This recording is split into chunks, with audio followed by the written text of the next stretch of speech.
Hi, what's your name and age? And tell me a little bit about your project. Hi, my name is Alyssia, and I'm 15 years old. My project is I tried to make a bioluminescent lamp, and I needed to recreate it, and then I tried, but it didn't went well because it needs movement to glow. Yeah.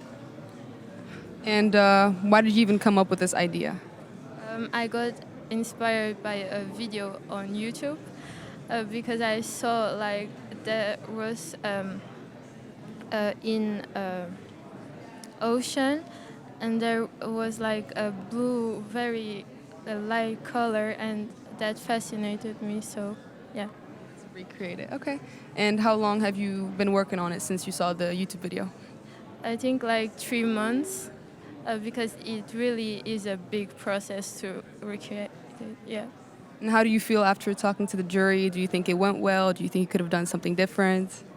I was too nervous, like way too nervous, but then I tried to relax a little bit, and yeah.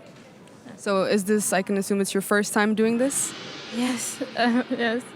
And do you think you could do this for a longer time period, like work on this for a longer period of time? Or is this kind of it, like you're not doing this again next year? What do you think?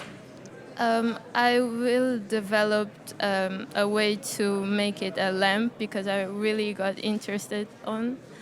But I don't think that I will come back next year because I won't have time to do it again. Yeah. All right, so you think once you have it down, once you know how it works, you could potentially come back in maybe 2 or 3 years, like once you have it down? Yes, I will come back, but not next year. Well, yeah, then how do you feel though? Like, are you confident about your project even if it didn't work as planned? Or do you maybe look at others and say that you're kind of like stressed and scared? I feel very um, really confident and proud of myself because I didn't think that I will make it. So yeah, I'm really proud of myself. That's great. And how did you even like get this idea to come here? Like, did you see it on like a publicity, or was it like a friend told you about it? How did you think of it? Actually, it was like a professor that helped me to make it. He showed me like a method to make it. Yeah, and yeah. Thank you.